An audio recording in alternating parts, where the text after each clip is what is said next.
자, 천국의 가족이라는 말씀으로 함께 은혜를 나누겠습니다. 우리가 천국을 지금 이 땅에서 누리는 방법은 예수 그리스도의 죽으심과 부활에 함께 참여하는 것입니다. 로마서 6장 4절에서 6절에 그러므로 우리가 그의 죽으심과 합하여 세례를 받음으로 그와 함께 장사되었나니 이는 아버지의 영광으로 말미암아 그리스도를 죽은 자 가운데서 살리심과 같이 우리로 또한 새 생명 가운데서 행하게 하려 함이라. 만일 우리가 그의 죽으심과 같은 모양으로 연합한 자가 되었으면 또한 그의 부활과 같은 모양으로 연합한 자도 되리라.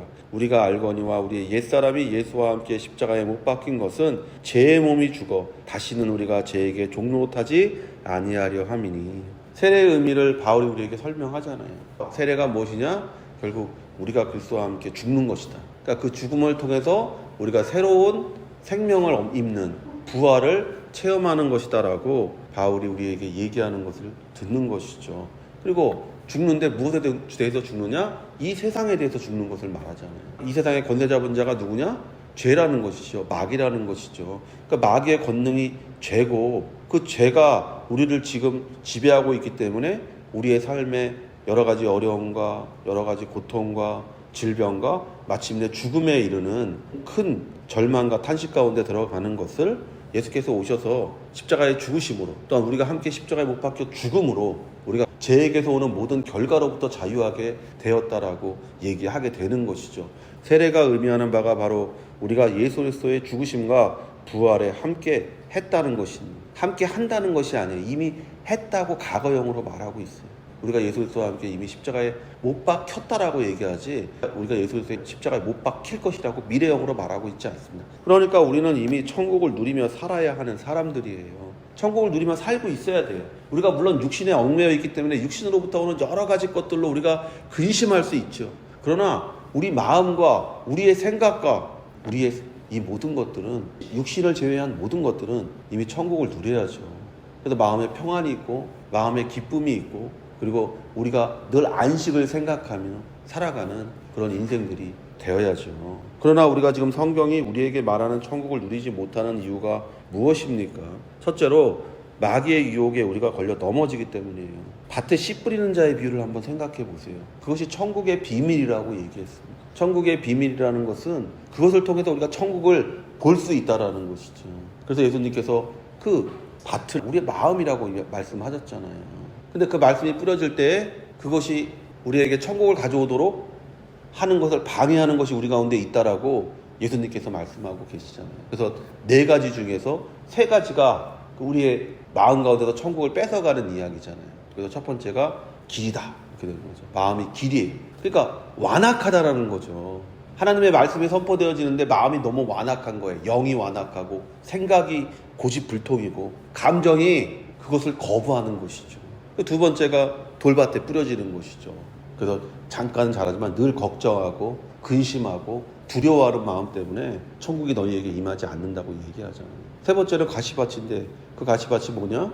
세상에 대한 염려, 재물에 대한 근심 이런 것들이 결국 너에게서 천국을 빼앗아간다 라고 예수님께서 말하는 것이죠. 그거는 우리 마음을 개량하거나 우리 마음을 어떻게 개발하는 얘기가 아니에요. 13장에 그 씨 뿌리는 비유를 예수님께서 뭐라고 말씀하셨냐면 천국의 비밀이라고 했어요. 근데 사람들은 자꾸 그거를 우리가 마음밭에서 이렇게 해야 됩니다. 성경에 그런 얘기 없어요.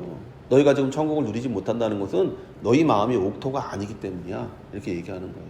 그러니까 마음이 옥토가 되어야 된다. 옥토 되는 방법, 유일한 방법은 뭐냐? 회개하는 거예요. 갈아엎어야죠. 갈아엎어서 그 속에 돌을 캐내야 되고 길이었던 마음을 갈아엎어서 농토를 만들어야 되는 것이고 가시엉겅퀴를 제거해야 되죠. 어떻게 제거합니까? 회개하는 거예요. 회개가 우리를 뒤엎는 거니까 우리를 새롭게 하는 거잖아요. 우리를 거듭나게 하는 거잖아요. 그런 것에 성령이 임하는 것이죠. 물처럼 촉촉하게 성령이 우리에게 늦은 비와 이른 비로 우리에게 내리고 그럴 때 그곳에 뿌려지는 하나님의 말씀이 100배, 60배, 30배로 풍성하게 우리가 수확할 수 있게 되는 것을 보는 것이죠. 그러니까 천국의 비밀에 대해서 얘기하는데 자꾸 엉뚱한 얘기를 하면 안 돼요. 천국이란 뭐냐? 결국 마음의 문제다라고 얘기하는 것이죠. 예수님께서. 둘째로 말씀 중심으로 살지 않기 때문에 우리가 천국을 누리지 못하는 거예요. 씨 뿌리는 자의 비유에서 제일 중요한 게 뭡니까? 씨를 뿌리는 거예요. 예수님께서 오셔서 씨를 열심히 뿌리셨어요. 말씀 중심으로 살 때 여러분이 정말로 천국을 체험하는 사람이고 천국을 살아가는 사람이 된다라고 얘기하고 있는 것이죠. 마귀가 하는 일이 뭡니까? 그 씨앗을 먹어버리는 거잖아요. 그래서 첫 번째, 길에 완악한 자의 마음에 마귀가 날라와서, 그 새가 마귀라고 예수님께서 말씀하셨잖아요. 제일 중요한 게 뭐냐? 말씀이라는 것이죠. 말씀이 없으면 천국을 체험할 수 없는 거예요. 어떻게 말씀을 잘하게 할 것인가? 어떻게 말씀이 우리 가운데서 풍성하게 될 것인가? 그건 우리가 말씀을 따라 행할 때 일어나는 것이죠. 그래서 우리가 천국에 들어가서 상급받는 자들의 비유를 예수님께서 말씀하실 때 얘기하잖아요. 주여 주여 하는 자마다 다 천국에 들어가는 게 아니다. 어떤 사람들이 와서 예수님, 제가 예수님의 이름으로 귀신을 쫓았습니다. 병을 고쳤습니다. 예수님께서 뭐라고 말씀하십니까? 이 불법을 행한 자들아, 내게서 떠나가라고 하죠. 중요한 게 뭐예요? 불법이라는 말이에요. 너는 법을 안 지켰다라는 거예요.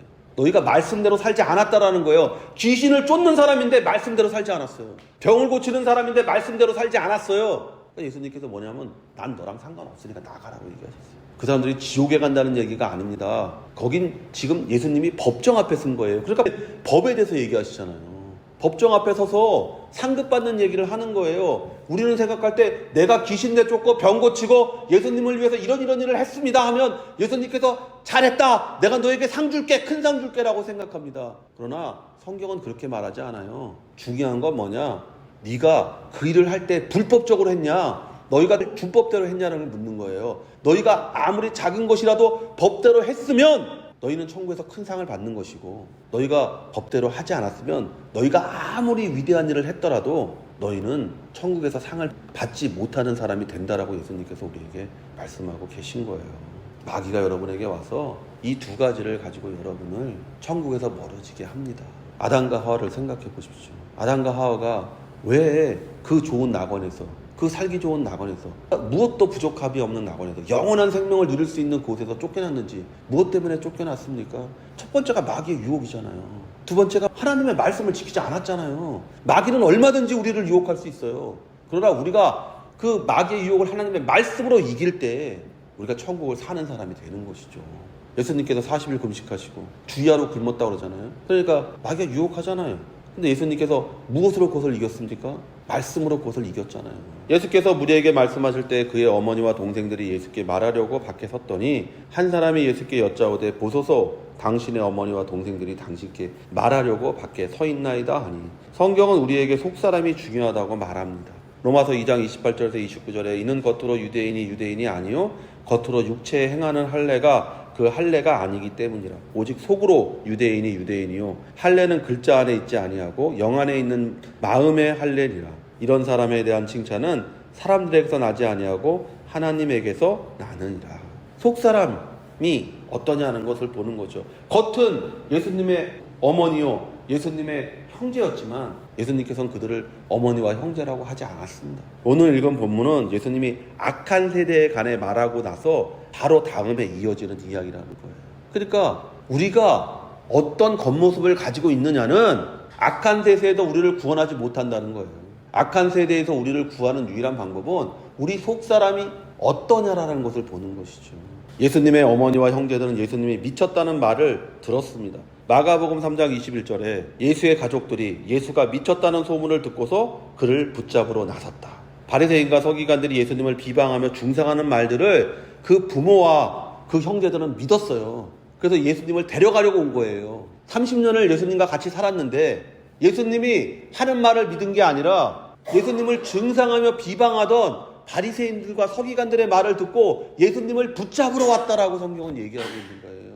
악한 세대가 어떤 세대냐? 하나님의 말씀보다 사람의 말에 귀 기울이는 사람들, 세상의 지식과 철학에 귀 기울이는 사람들이 어떻게 하나님의 나라를 누리고 천국 백성으로서의 삶을 살 수가 있겠냐는 것이죠.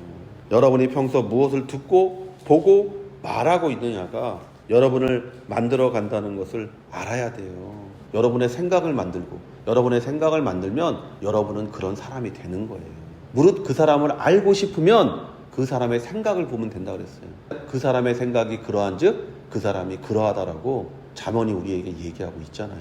말하던 사람에게 대답하여 이르시되 누가 내 어머니며 내 동생이냐 하시고 손을 내밀어 제자들을 가리켜 이르시되 나의 어머니와 나의 동생들을 오라. 불신은 우리를 천국의 가족이 되지 못하게 합니다. 예수님의 가족들이 불신의 마음으로 예수님께 나와왔을 때 예수님은 그 가족을 인정하지 않았어요. 하물며 이방인인 여러분의 불신의 마음으로 드리는 예배를 예수님이 받으시겠습니까? 육체의 형제예요. 육체의 어머니가 왔는데도 예수님께서는 누가 내 어머니야? 누가 내 형제야?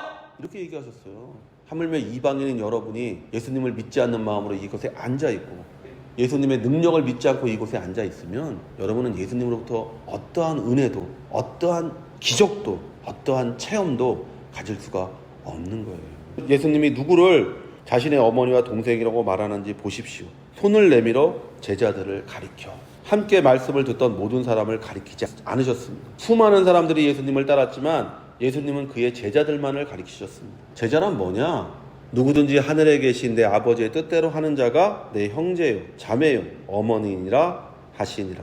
예수님은 제자는 하늘에 계신 내 아버지의 뜻대로 행하는 자라고 말씀하고 계십니다. 마태복음 16장 24절에 이에 예수께서 제자들에게 이르시되 누구든지 나를 따라오려거든 자기를 부인하고 자기 십자가를 지고 나를 따를 것이니라. 예수님이 제자를 뭐라고 하냐? 나를 따라오는 사람이라고 먼저 얘기하셨어요. 나를 닮는 사람, 나와 같이 되려고 하는 사람, 그 사람을 제자라고 하셨어요. 그리고 나를 닮은 모습이 두 가지라고 얘기하는 것이죠. 자기를 부인하고 자기 십자가를 지는 사람. 제자는 예수님을 닮겠다는 목표를 가진 사람이에요. 자기를 부인하고 자기 십자가를 지고 묵묵히 세상을 이기며 살아가는 사람이 예수를 닮아가는 제자입니다. 데살로니가전서 5장 16절에서 18절에 항상 기뻐하라, 쉬지 말고 기도하라, 범사에 감사하라. 이것이 그리스도 예수 안에서 너희를 향하신 하나님의 뜻이니라. 하나님의 뜻대로 사는 거 이 세 가지예요. 항상 기뻐하는 거예요. 쉬지 않고 기도하는 거예요. 범사에 감사하는 거예요. 이게 하나님의 뜻이에요. 여러분이 이 뜻 안에서 살 때 여러분이 예수님의 제자인 것이고 여러분이 천국의 가족이 되는 것이죠. 제자는 세상의 어려움과 세상의 환난과 핍박 가운데서도 긍정적이고 적극적인 마음을 가지고 기뻐하며 기도하며 감사하는 삶이 하나님이 나를 향하신 뜻이라는 것을 믿고 사는 사람이라는 거예요. 나를 부인하며 십자가를 지지만 체념적인 인생, 포기하는 인생, 그런 인생이 아니라 항상 기뻐하고 쉬지 말고 기도하고 범사에 감사하는 그런 삶의 태도를 가진 사람이 제자라는 것이죠. 예레미야 29장 11절에 너희를 향해 내가 생각하는 생각을 내가 아노라. 그것은 평안을 주려는 생각이요 재앙을 주려는 생각이 아니니 곧 기대하던 결말을 너희에게 주려는 것이라. 주가 말하노라. 여러분이 기대하는 결말을 하나님께서 주시려고 하신다는 것이죠. 여러분이 어떤 결말을 기대하고 계십니까? 그 기대하는 결말이 여러분에게 임하는 거예요. 어떤 마음을 가지고 살아야겠습니까? 항상 기뻐하고 쉬지 말고 기도하고 범사에 감사하며 내가 소망하는 일들이 내 눈에 보이고 내 손에 잡힌다는 그 확신을 가지고 살아갈 때 여러분이 천국 백성이고 또 천국 가족이고 예수님께서 손가락으로 가리키시면서 말씀하셨던 내 어머니요 내 형제요 내 자매라는 말을 듣는 그와 같은 삶이 그와 같은 인생이 되는 줄로 믿습니다. 이런 축복을 누리는 성도 되시기를 예수의 이름으로 축원을 드립니다.